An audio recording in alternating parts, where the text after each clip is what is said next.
जो ताज़ा media report अभी सामने निकल कर आ रही है उसको सुनने के बाद आपको भी एहसास हो जाएगा कि फॉरेन पॉलिसी के फ्रंट में भारतीय सरकार का कोई भी मुकाबला नहीं है। साथ में जब से विदेश मंत्री एस जयशंकर साहब ने पदभार संभाला है तब से तो भारत की विदेश नीति में 4 चांद लग गए हैं। वहीं इस बार भी भारतीय सरकार ने एक बहुत ही बोल्ड स्टेप उठाते हुए बिल्कुल नहले पर दहला मार दिया है, वो भी रशिया के साथ। जी हाँ, बिल्कुल ठीक सुना आपने। भारत ने इस बार अपने ट्रेडिशनल अलाई रशिया को भी इस चीज का एहसास कराई दिया है कि ये नया भारत है जिसको ब्लैकमेल करने के बारे में तो सोचना भी मत। यानी भारत ने रशिया को एक बहुत ही बड़ा झटका दे दिया है जिसके बारे में तो कई थिंक टैंक्स और डिफेंस एक्सपर्ट्स को पहले विश्वास ही नहीं हो पा रहा है कि क्या भारत रशिया के सामने इतना बोल्ड स्टेप उठा भी सकता है या फिर नहीं। जिस तरह कुछ महीनों पहले रशिया से उनके विदेश मंत्री सर्गेई लावरोव भारत की यात्रा पर आए थे, ठीक उसी तरह आज भारतीय विदेश मंत्री एस जयशंकर साहब भी रशिया की यात्रा पर गए हैं। सर्गेई लावरोव ने अपने उस दौरे में भारत को एक बहुत ही बड़ा झटका दिया था, जो था पाकिस्तान को हथियार बेचने का फैसला, जिससे भारतीय सरकार को बहुत ही ज्यादा धक्का लगा था। Russian foreign minister Sergey Lavrov ने खुद ही भारत के बाद पाकिस्तान जाकर इसकी घोषणा की थी। भारत ने भी अब कुछ ऐसा ही करते हुए रशिया के एक पुराने दुश्मन के साथ हाथ मिलाकर रशिया को बहुत ही अचंभित कर दिया है। मैप में आप देख सकते हैं कि रशिया और टर्की के बीच में जॉर्जिया नाम का एक छोटा सा देश है जिसकी बाउंड्री अर्मेनिया और अजरबैजान के साथ भी लगती है। ये भी एक समय पर सोवियत यूनियन का हिस्सा हुआ करता था और यहाँ की आबादी है मात्र 37 लाख।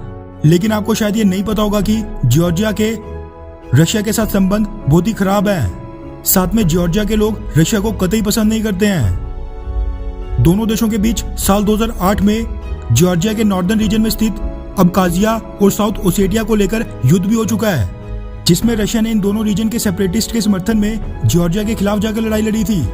जॉर्जिया जो कि वेस्ट और यूरोप की तरफ टिल्ट हो रहा था, रशिया के साथ इस लड़ाई में उसको हार का सामना करना पड़ा था क्योंकि इस छोटे से देश पर रशिया ने बाय एयर, बाय ग्राउंड और बाय वाटर तीनों तरफ से रातों रात हमला कर दिया था।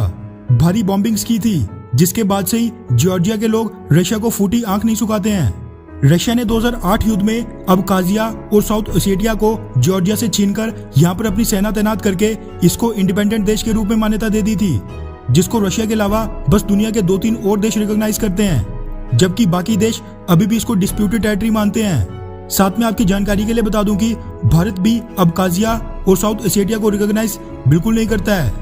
लेकिन अब जो खबर सामने निकल कर आ रही है उसके मुताबिक भारतीय सरकार ने अब रशिया को एक बहुत ही बड़ा झटका देते हुए इसी जॉर्जिया के साथ अपने संबंध मजबूत करने का फैसला कर लिया है, जिसकी शुरुआत भारतीय विदेश मंत्री एस जयशंकर साहब इसी रशिया यात्रा के दौरान करेंगे।